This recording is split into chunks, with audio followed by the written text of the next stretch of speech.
This is Sarah Noel Block, and this is the podcast that helps B2B service businesses do more with less. Learn lean, actionable, organic marketing strategies you can implement today. No fluff, just powerful growth tactics that work. Ready to scale smarter? Hit that subscribe button and start growing your business with tiny marketing. It will come through you. Yeah, it'll be fine. Yeah. All right. So do you want to introduce yourself to the audience? I always have my guests do it because you're going to do so much better of a job than me. Oh my God, I hate it when they ask me to do it. I'm just kidding. So no. Sarah and I was just talking about this before as two introverts, like how certain things in business we definitely feel uncomfortable with. And this, I will say, is one of them, which was really funny. Side story for the audience when I had to record the audio of my book. So you were the narrator. So you're literally standing there reading your own words, and it was it's so not like natural, and it also felt so narcissistic on a level. And like you have to put all of that stuff. Like it's just like how I was in my own way, and I was like, get over it. Nobody is gonna think about it this way. You just, Yeah. And pretty much all nonfiction books are like the audiobook narrator is the author. Like every single time. So no one's going to think that about you. No, it's like you need to get over it. But what was really funny to me, we're totally segueing into something else, is like I prefer it when it's the author doing it, right? With the exception of, and I love you, Tony Robbins, but please get someone else to read your book. That's such a rough voice to listen to. I've never listened to one of his books. Oh my word. Oh, you need to go to a vocal coach. I love you. I really do. If you hear this is not like, this is some feedback. Oh, I'm sure. From the listening audience, because obviously he's a phenomenal business coach and person that we all look up to, which brings us to, let's do my intro. So hi there, everyone. Thank you so much for tuning in and listening to us today. Thank you so much, Sarah, for having me. So if you're looking at the screen going, how does one pronounce that name? It is Hanukkah, just like the Jewish holiday, but no, not Jewish. And but it has South African roots. So I am a business coach and consultant, and I'm also a award-winning entrepreneur and a best-selling author. And I mainly work with service-based entrepreneurs to help them to scale in a way that brings them more profits and freedom. And usually the folks that come and find me are around that like $1 million mark. Things have gotten really complex in your business and you've plateaued out and you are like, oh my word, if I have to hustle harder, I'm going to break. So that's usually where I come in and I show you that you do not have to hustle harder to build a big and beautiful, successful business. And another little side note for our audience, you were my first coach. I didn't know I was the first. You were, yes, you were my first. Now I feel extra special.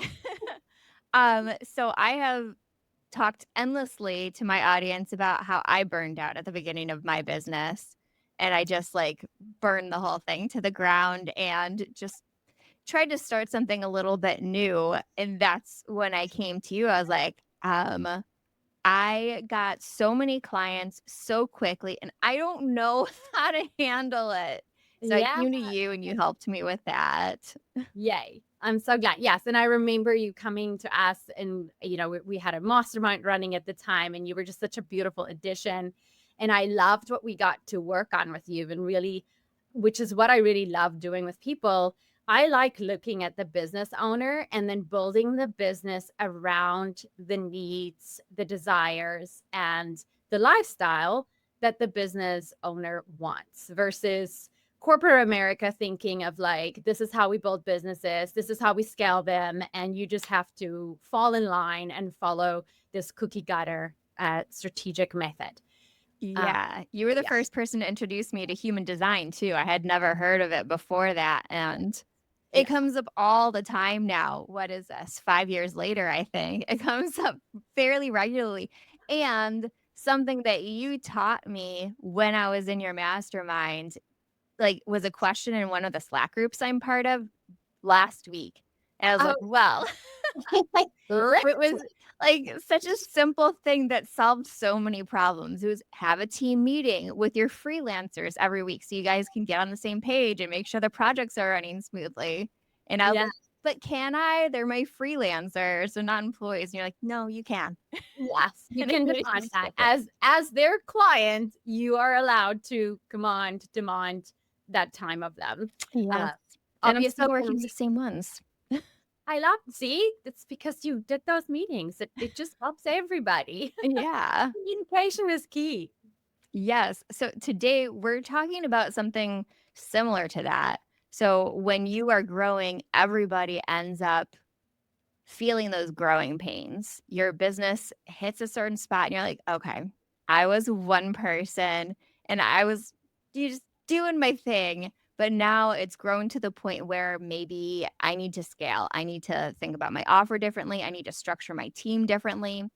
And we're talking about so in your notes, exactly, you have 5 proven steps that fuel immediate growth and unlock more free time. And the Yeah. free time is, I think, the thing that a lot of people struggle with Yes, yes, and I think at the beginning, people are like, I don't need free time. I don't wanna go sit on a beach and do blah, blah, blah." until you And that's do. yes, I would like that, but a lot of entrepreneurs are like, "No, but I wanna do blah, blah, blah, blah, blah." It's just showing me how addicted they are to hustle culture. Uh, Yeah. so if you're sitting there and going like, "But I don't, what would I do with this free time?" It's not always so that you can go sit on a beach. Mhm. We literally need you to operate differently if you're gonna scale, like, bigger. And this is where that first point comes in, is where we need to give you a promotion. It sounds so simple. You're like, of course. But it's literally the shift from being an operator, an owner operator, to being the leader in your business. And very often that it's not going to come natural, especially with the folks that I work with. Like it is usually the service provider who, like yourself, accidentally just grew it into something way bigger than they thought it was going to be. Sometimes intentionally, but then all of a sudden they run into issues because now they are still wanting to show up as the operator and stay in that day-to-day level where they're literally just confusing their team and themselves and causing a lot of aggravation. And they really want to step into this, oh, I am now the leader of this business, and I call it a promotion is because your job description is going to look way different. What you're going to do daily is going to look way different. And you're still going to work hard, but that hard work is going to look very different than when you were an operator. And then of course the first thing that we say then is like, stop doing it alone. That's the second thing. Stop doing it alone. And this is so difficult because again, we've been conditioned. Like, think about it. They'll say to people, they're a self-made millionaire. Nobody on this planet, including the richest, are self-made. They had people along the way that bought their stuff. So your customers are part of how you become successful, but so is your team. So are the people who start to help you to do stuff. And this is very difficult if you've been the operator and you literally know how to do everything in your business. That like, oh, it will go faster if I do it alone. If I Oh, just that's like quickly. probably the first thing that you hear when you're telling people that. True story. Like I do it all the I'm like, this will just go. I'm like, no, I'm not really going against what I preach. And then, you get like, stop. And usually when you're doing that stop doing it alone, it's showing us to something that I'll talk about later, that you probably have B players on in your team, or the wrong people in your business, or in the wrong seats. So then that leads us to that third proven step to help you to unlock immediate growth and free time. And that is investing, like Sarah did, in accountability and support. And this can feel very indulgent. It can feel very, I don't have the money, like, especially, coaches are not cheap. Support is not cheap. Being reliable or responsible for someone else's livelihood can feel very like, oh my word, that's a lot. It's again why we need to help you with point one of giving you that promotion, shifting you into that leadership thinking mode. but really investing in accountability to help you to achieve these things faster and easier. And then from there, it's about releasing control. Another thing that's very difficult to do if you have always done a lot of the stuff in your business by yourself. And it's really this shift that needs to happen here for people usually is that like it's now bigger than you. The vision now needs to go bigger than what you thought it was. And you really have to kind of release it and let it become, I always joke, like, this is where your business is your baby. We're sending that baby to Harvard, and now Harvard is going to support us, right? Like, my Harvard graduate baby is now going to support mama. That's what you want to kind of think about. So then, and then from there is the thing that I had spoken about way at the beginning here already, is the releasing the idea that you're going to have to work double as hard to make double your income. That's very true, I would say, up until you hit like 6 figures, multiple 6 figures, you can still do that. But at some point, like at that multiple 6-figure mark, you're going to have to shift that thinking and that behavior. And it's actually something that I talk about in my book, is how we get different results. It's like this science-backed formula that I created in you having to shift your beliefs so that you can shift your actions so that we can get a different outcome. But you staying stuck in that double hard to double income is very much working against you. Yeah, I would believe that the reason that you get pushback on that is because you're working with service providers, and a lot of them started their business because they're good at their thing. They are good at whatever it is that they provide the service for, and then they have to have a completely different mind shift. Like, I'm this thing that I tied my identity to for so long is no longer my thing, and I have to lead a business. So it's like seeing yourself in a different light. Very different light. Yes, yes. And even to that point is like this shift that has to happen is also this, am I going to lose quality? Like, a lot of people will be like, but my team is me. Like, I'm sitting in all these meetings with these big other companies. They're referring to the companies, but then they refer to me as my name. And I'm like, that's because you're on every call still. You should not be on the call. But that's difficult, right? Like, what is the quality control that needs to happen? Mhm.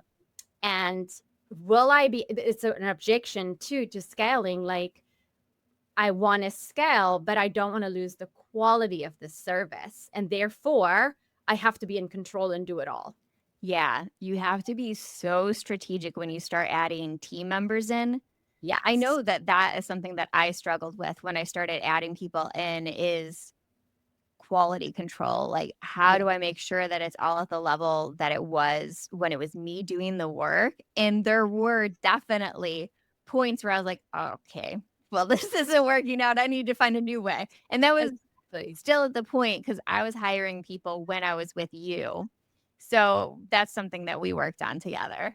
Yeah, yeah, I know, right? And it's so easy. We're like, oh, my team's expanding. I'm just gonna hire another mini me, or I'm just gonna, we forget that there's a science to hiring. And also it's very normal. And I want to shout this from the rooftops. It is so normal to hire the wrong people when you start hiring. And don't let that mean that you're doing it wrong, or that this doesn't work for my business type or my industry. That's not what's happening there. It really is just you have to learn and get a formula for identifying exactly who it is that you need to hire. And then you have to come up with those interview questions to figure out if this person's really a fit energetically, from a vision perspective, etc. Yeah. That is, I have found that I have had super luck with 99% of my hires. I've had like amazing people that I've been with for years. Love It's it. always when I'm rushing. Like, I Yes. got an influx of clients at the same time and I needed support yesterday.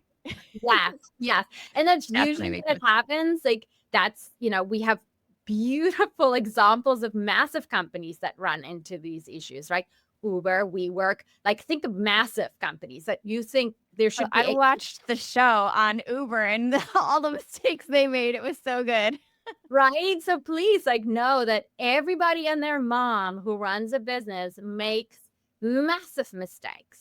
But that's the only way we learn and grow. Like, you kind of have to allow yourself to have those mistakes and not make that mean that you're somehow failing as a business owner or that you shouldn't be a business owner. Yeah, yeah.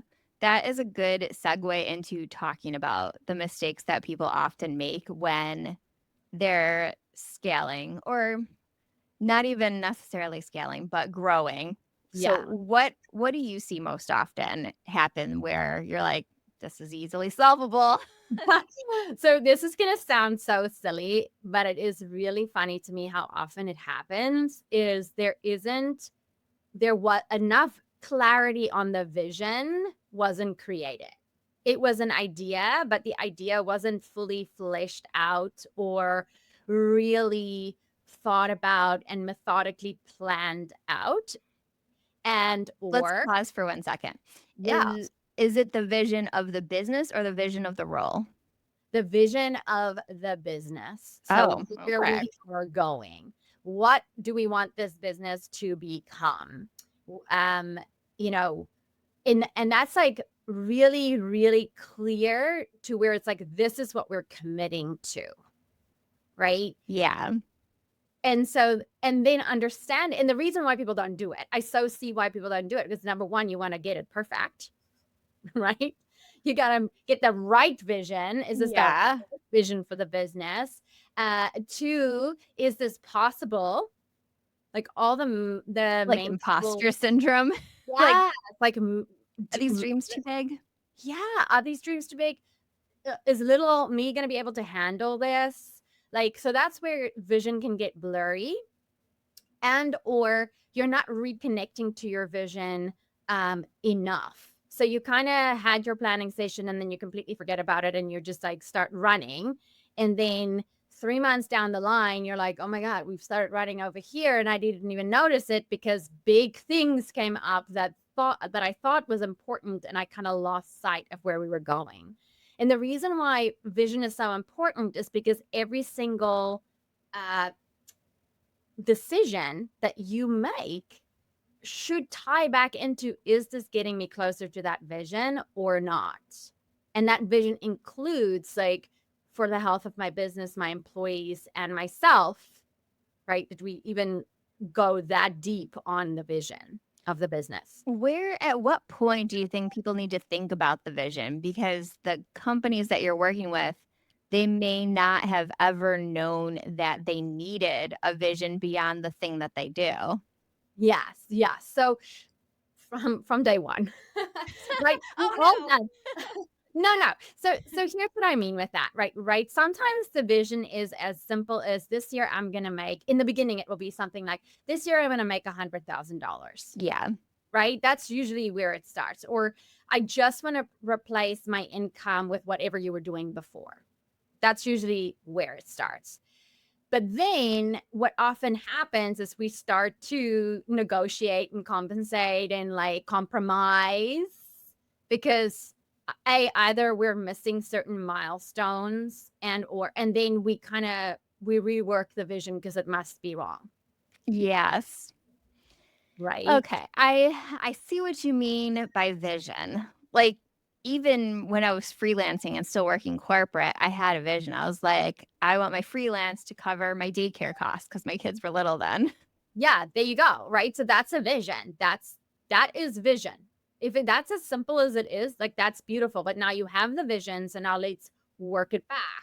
Then every single decision needs to be: will this replace my daycare costs or not? Will this get me closer to that?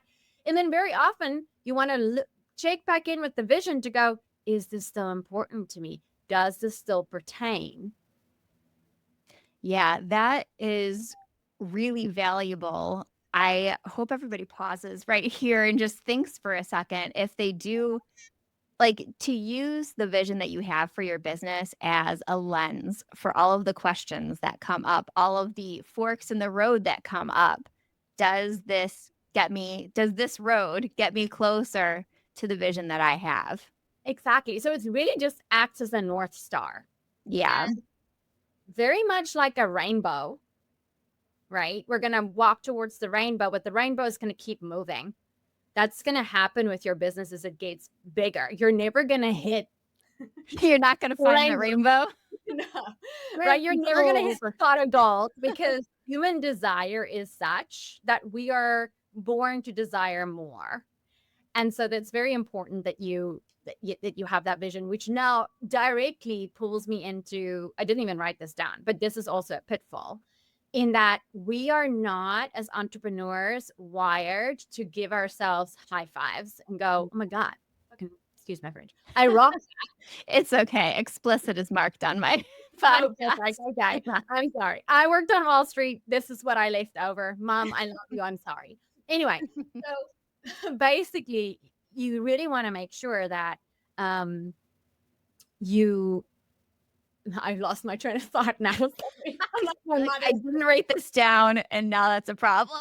Oh my God. Yes, I did it. So anyway, so the vision and then so now you're like, it will come to me.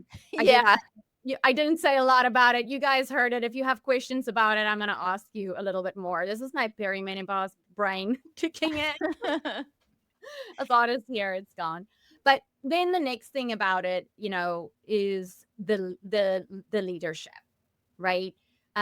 This is what it was. Giving yourself high fives. See, I knew it was gonna come back. That was it. Celebrate your wins, right? So we hardly ever take a moment to go because the rainbow moved again because we're so ambitious. We don't go, hey, I did arrive where the rainbow was. And it is pretty amazing here. And I learned a lot of lessons and I did this. You created this. And you get to celebrate that because as entrepreneurs, we're high achieving individuals, right? Super high achieving. And there used to be the word overachievers. I don't like using that word because it is that like we're achieving more than we are capable of. That's bullshit, right? Like you can totally. We are such creative humans and we have infinite possibilities of what we can achieve and we get to decide what we want and how we want to, where we want to achieve. So remembering that is super important, which is why investing in leadership, in your leadership development or personal development is the best thing that you can do as a business owner, because the more you grow, the more your business will grow. And very often, again, because of price tags and not bidding on ourselves, we're like, oh, I'm not ready yet. Or I'll do that next year when I have the money in the bank. Honey, you're never going to grow a business if you continue to work that. The people that I work with, like the amount of like risk that you have to get comfortable with is astonishing. It's not for the faint of heart. No, it's not for the faint. Like literally, my husband and I bought a fixer this year. We are both entrepreneurs. We, listen to this, doubled our cost of living. Okay, buying this. And we had to sit there and the projections didn't look so good for both of us at the beginning of the year. And it was like, well, are we going to bid on ourselves or what? Because now we're just going to have to do this. And making that decision was really rough. I won't lie. And like, even I've invested in business coaches when I was making less than 6 figures, where I literally was like, I have no idea how I'm going to pay this person, but I know when I take a bid on myself, things happen. Like I make it work. And that is something that I really wish entrepreneurs can really lean into more, is that you know how to make money, trust yourself, you're going to figure it out. But it's going to take that commitment and it's going to take that vision and it's going to take giving yourself high fives. The other pitfall and like mistake that keep people stuck is this loyalty to B players. This especially happens when we've had our business for a while and we have people on our team that in the beginning or at a certain point helped us a lot, and we are good people. And now we feel a sense of, I can't let this person go. And by doing that, you are creating a lot of turmoil in your business, but you're also like not scaling your bandwidth, because now all of a sudden you've got to micromanage this person, and or a whole bunch of things happen in your business that could be better if you release this person with love and light and all the things. Like, it doesn't need to get nasty or mean. Yeah. But you really want to start to think about who on your team is not an A player. That is literally how Netflix stays Netflix. They get rid of you if you're not A gaming the whole time. Then from there, the other pitfall that I see a lot is business owners know that they need SOPs and these standard procedures, but they are either looking for the perfect, like something Like the perfect procedure. procedure, Like, or this what. isn't perfect yet. Why would I document it? Exactly. But your systems and your SOPs are very much like a website. It's a breathing document. It's always going to change. And then a lot of entrepreneurs also will go, well, it's all up here. Like, they don't even think about like all this stuff that lives up here, that it can all be systematized. And if you get a really good executive assistant to help you, trust me, she's going to be, or he, they're going to be able to help you. And then the final pitfall is this fear of success, which sounds so like, but I want success. But very often, if you're still in that mindset of like, it's going to be, I'm going to have to work double as hard, it's going to be double as complicated to make double the income, then you're like, I can't do this. I'm not going to be able to handle that as an individual. Very valid, but that's why you want to make that switch and Yeah, really valid, but it's also not a necessary thing. Like, you don't have to do it all by yourself. no, you get to choose, and there are steps and ways and people that can help you to not have to do it that way. Yeah. That all of this was definitely me. Yes, yes. But again, and I love that I mean, it was me as well. Like, it's all of us. This is natural to want to operate like that. And also that's why I want to say, like, there's nothing wrong with you if you're operating your business like this. It's normal. Yeah. 99.9% of entrepreneurs think like that. Yeah, and it's like there's just a lot of mindset shit that you have to go through in order to get to that place. Like, Exactly. a lot of people are risk adverse. A lot of people think that only they can do the thing that they do. So it's so easily to fall into all of these traps. Yeah. And that's sort of why you want to, as a business owner, like, even I was reading something about Elon Musk the other day. Now, he doesn't strike me as the most mindset driven person ever. But yet, what he said, I was like, oh no, he definitely has done some form of something to have that insight. Right. So even like Steve Jobs, did you know that he lived in an ashram in the No. 70s? Right. So these very big business people, like these genius minds of our time, for lack of a better word, they all know, like, yes, strategy is really, really important, but you got to do a lot of mind bending and warping to be able to get yourself there. And so that means you got to rewire the way that you think about your business and about what's possible and about And yourself. yes. Like, who do you want to become? Who can you become? Some coaches often ask, like, who do you want to become? But how about, like, if we shift that and go, who can we become in this journey? What is possible for you if you were Yeah. to let go of all these self-imposing limits that you're setting for yourself? That was like a huge thing for me when people started to come to me for just my brain. Like they didn't want me to do execution. They just wanted my brain. And I like it took a while for me to wrap my mind around the fact that like, wait, so you just want to know what strategy I would use for that instead of doing the thing. Like Yes.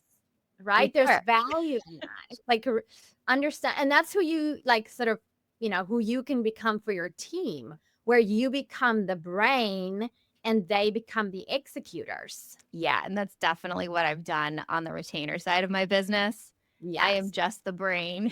I no longer do the execution. Love that. I love that. Now it also makes sense. Like, the other thing that you were telling me about what you're focusing on, the tiny marketing club, Yeah. while you have the bandwidth to run that and to also be busy with that. And Yeah. that's what people need to understand is like all these things is that we can unlock bandwidth for you, because when we unlock bandwidth, you can make more money, because the most valuable thing on an entrepreneur is this: you Mhm. have an incredible mind with incredibly profitable ideas.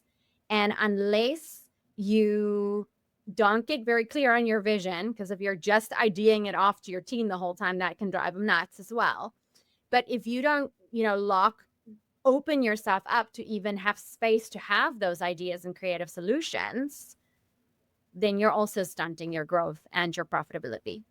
Yeah, absolutely. Earlier, you were talking about, well, I don't want to spend my time on the beach.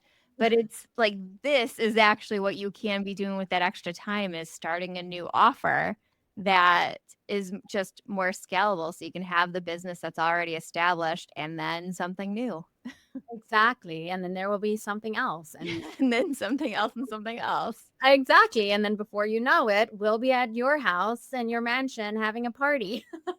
Ooh, ooh.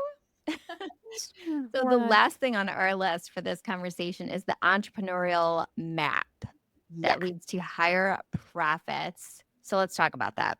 Yeah. What So does it's this a map lot look of, like? Hand it to me. yeah. So it's called the Scale Freedom Framework. And it's basically the map that I've created over the years of just, I think I've been in business now. Not I think, I know I've been in business now for 12 years, working with entrepreneurs. And through working with them, I condensed everything that I've done and that's worked and that I know firsthand is how these brilliant minds create these beautiful businesses down into the Scale Freedom Framework. So the S of the scale is strategic vision and scalable growth planning. So again, we talked about vision, we talked about how important it is and that you define it, but also that growth planning. Is it scalable? Is what you're wanting to do simple, strategic, scalable? And then from there, it's confident leadership mindset mapping. Again, really working on you as an individual, your ability to succeed and the shifts that has to happen to support that, along with the leader that you want to become. What kind of a leader are you? And as I mentioned, I usually work with what is already in your wheelhouse, like I did with Sarah. Like who is she already? How does she operate? I do look a little bit at your human design for that, but I keep a couple of other things in mind as well. And then you can grow from there. And then it is the aligned team hiring and management strategy. So again, you have to know who you want to hire, and there needs to be strategy behind what you're doing. And then there's the leveraged financial strategy that I do with folks. And this is what we were just talking about of once we've unlocked this bandwidth, what else is possible? But also, are you keeping your business financially healthy? So are we doing things like cash flow management? Do you have the right accountant? Do you have a good bookkeeper? Like what's happening in the back office with your finances? Are you someone who likes looking at your numbers or know your numbers? And like I work with a lot of entrepreneurs who are just like, I don't want to look at it. Like I was gonna, My CFO forces me to look every month. yes, right. And like because what you focus on expands. So and the thing that I love about this financial strategy part is I do a lot of money mindset with people, but I also provide you with like a super back of the napkin, so simple way of looking at your finances. Because a lot of times when we go and speak to people like financial planners and our CPAs and things like that, we're like, oh, no, I know nothing about money. Yeah, I don't know what this means. Yeah, you're like, what does he mean? Like, I don't know. Right. So helping you to really get confident in that and just like really grounding into you're a badass business owner and what you don't know, we can ask. We can give you the confidence to ask, but also we're going to help you to really get a simple way to understand your numbers. And then finally, it's the efficient systems and scalable operations. So once again, like, can we make things easier, faster, quicker? How do you do that? And that is the scale freedom framework that I implement with my clients while I'm working with them. Boom. So you're looking at, sounds like first you're looking at like the strategy, the mindset stuff, just everything that's up here. And then you go deeper into like the team dynamics. Who do you need to be able to get to that vision, the operations, and streamlining those pieces of it? Yes, absolutely. And a lot of like, and then I have people who just have me on retainer and those conversations, like indefinitely, I'm just sort of part of their team. And a lot of those conversations are more about team management strategy and scalability. And then we literally just refine everything that we just spoke about of the scale freedom framework. We just keep, adding to it and making it bigger. Nice. Yeah. And that's So, how can people find you and work with you? right. So there's a variety of ways. Number one, I have a free assessment called the Business Acceleration. Is it what it's called? What is it called again? What is my own thing called? Let me see if you put in the form. I think I did. Let's see. Business acceleration assessment. There we go. I was on the right thing. So that is a quick way how you can see, where are you? Are you still like in the doer mode of your business, or have you jumped to the fixer part, or have you turned into the leader? And then I give you strategies and tips of how to move yourself up the ladder so that eventually you become the leader. If you are a reader, you are more than welcome to get my book, The Up Level Project. It's available anywhere in the world from any bookstore. You can order it, or you can get to Amazon and get it there. And like I said earlier, you can listen to me reading it to you, and then you can have a little chuckle in how uncomfortable I felt. Yeah, knowing that you were hating it. Knowing that I was like, for like the first chapter. And then from there, if you're looking for one-on-one support in your business and you're ready to like really scale your company, if you're in the Boston area, I have a retreat coming up on October 17th, which you're more than welcome to come and attend. Or you can come and visit my website, book a discovery Q&A call with me, and we can see what it is that you need and who you're looking for and how I can help. Perfect. I am going to put all of those links in the show notes, so they will be available. You'll love it. And thank you for coming on the show. Oh, thank you, Sarah. You're such a good interviewer. I will say I haven't done one of these in a while, and like it's always like you're a little like, oh my God, am I gonna? And then you're just such a lovely interviewer. Thank you. I was like, this is gonna be fine. It's chill. It's very chill. So thank you, all our listeners. Thank you, Sarah, for providing this beautiful podcast. I know I've seen quite a few people to listen to it or people to it, and they always go, oh my word, so many good insights, tips, and strategies. So thank you for providing this to the listeners. I appreciate that. You love all things tiny marketing? Head down to the show notes page and sign up for the wait list to join the Tiny Marketing Club, where you get to work one-on-one with me with trainings, feedback, and pop-up coaching that will help you scale your marketing as a B2B service business. So I'll see you over in the club.